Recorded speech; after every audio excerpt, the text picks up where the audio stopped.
Okay, so this is kind of an entire overview of Chapter 2. The whole goal here is to trace and analyze the development of ideas about self-government in British North America. Okay. So the sources of American law come from Greek law, where each city-state had its own government. Roman law, where there was law same all over the Roman Empire. Common law, meaning that there were presidents. And if you don't know what that means, so for example, this happened in this court case, so that set the precedent. Okay, that set the example, and now we're going to follow it in this next court case that's very similar. That's precedents. Okay, equity law, meaning equal treatment. Constitutional law, where it's America's most important source of law, and it comes from the Constitution. And then statutory law, which are laws that are written. So, Section 1, our English heritage, comes from the Magna Carta. It's the first very important document, and it was signed in 1215. And basically, it was the king acknowledging some form of law where the rich would be treated the same as the peasants, where it kind of gets a little bit into that equity law where people all have the same rights, or at the very least, maybe not the same rights, but underneath the same written laws. Okay? It limits the power of the monarch, okay? And basically elevates the power of the law. Parliament. King John met regularly with nobles and church officials. These are also, the parliament are the representatives of the people, so it goes into a representative or republic. By the late 1300s, the legislature became parliament. Then later on, they have the Glorious Revolution, which is where the power really shifts from the monarch to parliament. By the 1600s, more power than the monarchs is concentrated in parliament. The English Bill of Rights, it restricts the monarchs even more. In 1689, it guaranteed free elections to parliament, meaning that people could vote on the representatives that they wanted to put in there. It gave the right to a fair trial, which is part of individual liberties, and it was the elimination of cruel and unusual punishments, such as torture. Common law. Basically, common law in its base form has no written law. It goes off of examples that came before it. People develop customs or traditions, and that's where the law comes from, or that's where the law is set. These customs or traditions are called precedents. A lot of times, if we're talking about court cases, it's how the case was ruled in an earlier case. Judges could make consistent rulings if they based it off of precedents. Okay? Again, all of this is known as common law. Enlightenment, this is the use of reason and the scientific method. The laws that govern nature also apply to human life and society. This lessens the power of the church in England. Okay? Some of the key Enlightenment thinkers that influence our government: John Locke. He believed in the natural rights of men, life, liberty, and property. We end up slightly changing that in our declaration to being life, liberty, and the pursuit of happiness, because property has to be bought or inherited. Believed in a social contract, and what the social contract stated was there was an agreement among people in a society to give up some of their rights for the greater good and establish a government that would then fulfill certain goals, primary among those goals being protection. Baron de Montesquieu, his idea is to divide the government into three branches because it will balance out the power and they will be able to check one another. No one branch will end up with all of the power.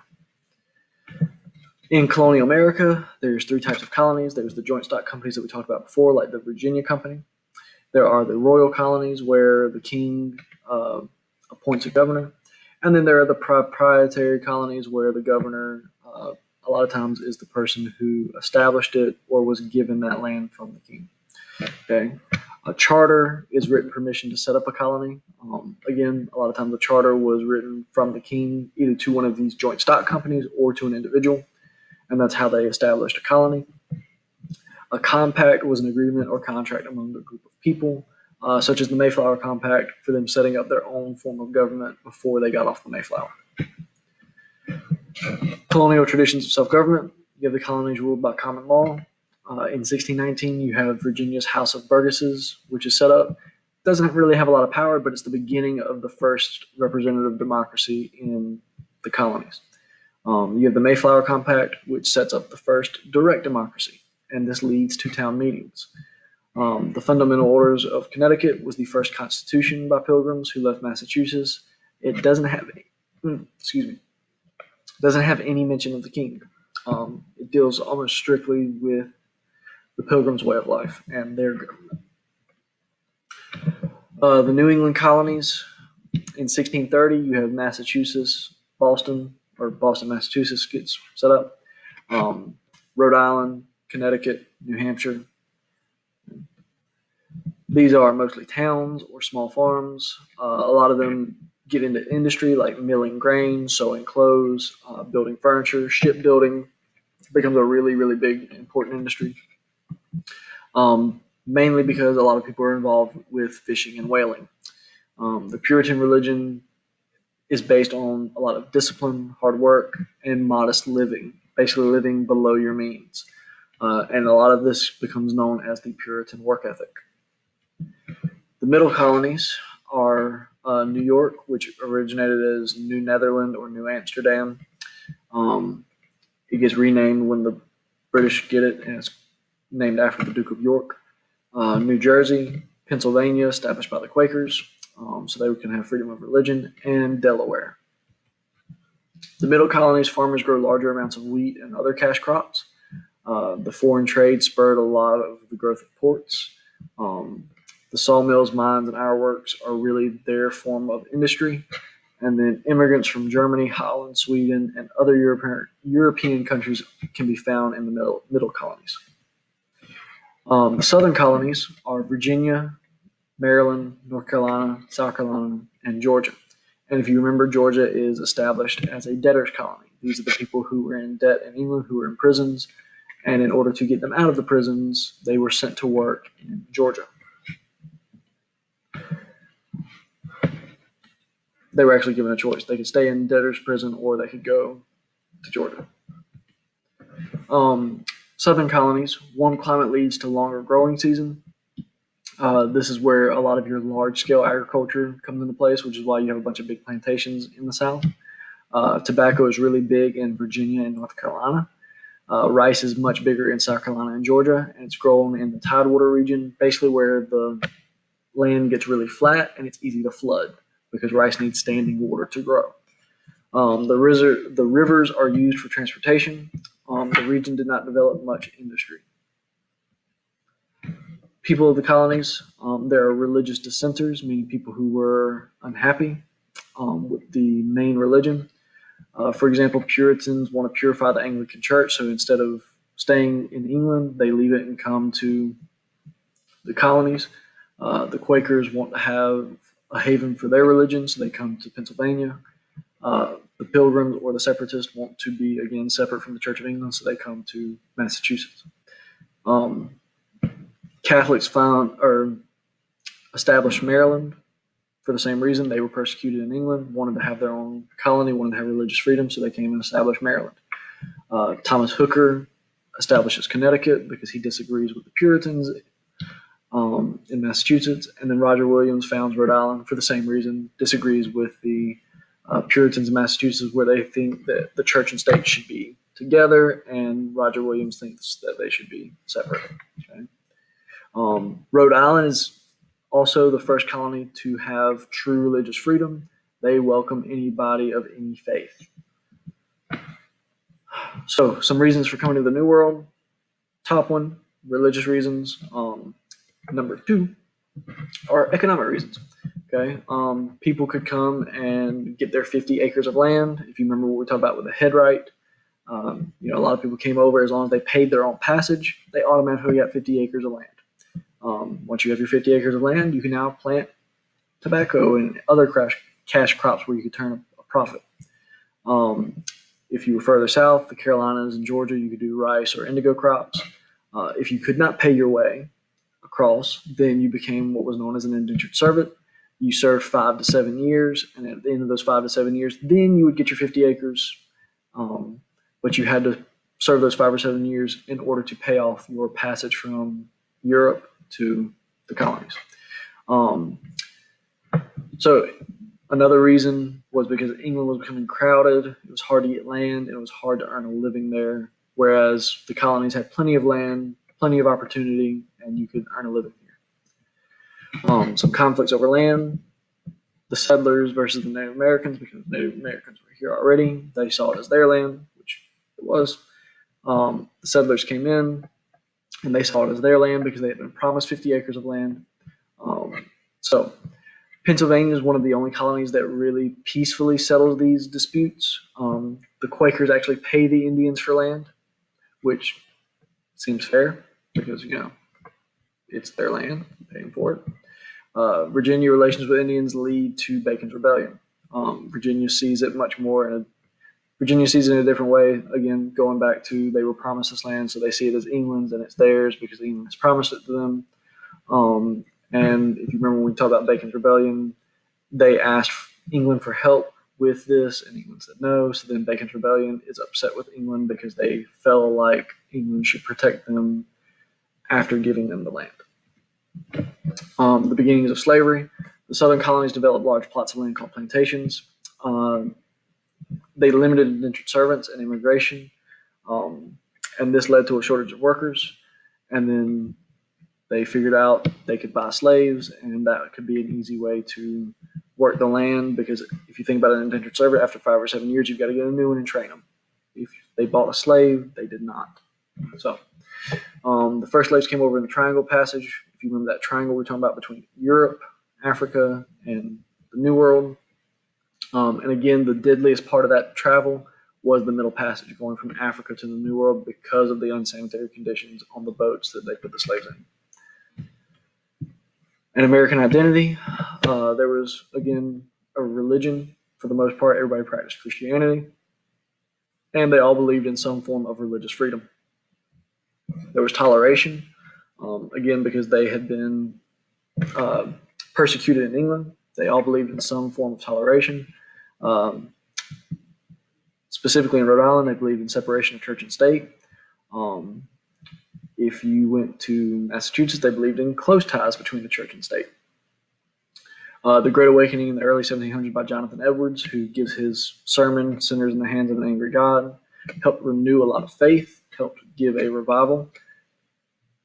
And that's really where we get our modern day term revival, is from the Great Awakening, because of how it had its effect on getting more people to go to church. It emphasizes the importance of personal religious experiences, and it questioned established religious leaders. This is where you get your new groups that come in, specifically in the South, the Baptist, the Methodist. Christianity will help develop a strong culture in the slave communities, and will be used in less than great ways, because there will be excerpts taken from the Bible talking about slaves in order to justify it. And American identity also goes back to education. And this, again, is driven by religion. The first colleges that are established are to train ministers. For example, Harvard in Massachusetts, Princeton in New Jersey, William and Mary in Virginia. The taxes levied to pay for public education. Slave codes. It's illegal to teach slaves to read or write. This is because if somebody knows how to read or write, they can educate themselves and become more powerful. Anytime in history where you see a group that somebody wants to control, one of the first things they attack is their education. They will burn their books. They will burn their culture. When the Spanish invaded the Americas, for example, when Cortez conquered the Aztecs, first thing he did, destroyed all of their written history. When the Nazis were attacking the Jews, first thing they did was attack their written history. So it is a way to de-educate them. In American identity, ideas about self-government. There are strong influences from the Enlightenment. Again, people we talked about earlier, like John Locke. that believe in natural rights. They believe individualism can be combined with religion, such as the Great Awakening. It creates a spirit of egalitarianism or equality. Okay? By 1733, all 13 colonies had been established. Colonists accepted John Locke's idea that government derives its power from the people, meaning that the people have to give consent for the government to do the things that it's doing. The colonies resist because of these 7 things, or these 7 factors. Okay, mercantilism, which we talked about a little bit earlier. Mercantilism is the system where you have colonies. These colonies produce raw goods, such as lumber, cotton, tobacco, whatever it may be. Then they send these raw goods back to the parent nation. In this case, the parent nation was Britain. The parent nation then converts those raw goods into products and makes a big profit because they pay the colonies a small amount and then get a large return off of the product they've made. Okay, so then they make profit. The other thing the colonists rejected was salutary neglect. For a long time, Britain did not really look after the colonies and allowed them to kind of self-govern. So once people become independent and learn how to self-govern, it's really hard for somebody else to come back in and tighten the reins and try and take control of them again. So the colonists were not very happy that for many, many years they governed themselves. They had kind of formed their own governments. And then the British Empire was coming back in and saying, no, you're going to do what we say. Another cause of this is the French and Indian War, which put Britain in a lot of debt. And since they were in a lot of debt, they needed a lot of money, so they levied more taxes. And the colonists did not want to pay those taxes, again, because they already had some of their own taxes that they were paying, which ties back into salutary neglect. In order to go against these taxes and protest them, one of the big events is the Boston Tea Party. They get on and destroy a boat and dump all the tea in the harbor. And in response to this, the British government passes the Coercive Acts, also known as the Intolerable Acts. And this is where the First Continental Congress comes from. And then you have Lexington and Concord, and the First Continental Congress sets up the army, and the revolution begins. After the battles of Lexington and Concord, the Second Continental Congress comes together. As a last-ditch effort to stop the war before it happens, they do an olive branch petition, which is basically a letter to the king saying, hey, how about we go back to the way it was? Let's be peaceful. You forget about this. He says no. War starts. Thomas Paine has written a book called Common Sense in January of 1776, listing the reasons why the colonists should want independence, or why the British government has given them reasons to want independence from them. And then on July 4th, 1776, the Declaration of Independence is published and sent out from the Second Continental Congress. The Declaration of Independence has 4 parts. There's the preamble, which states the purpose.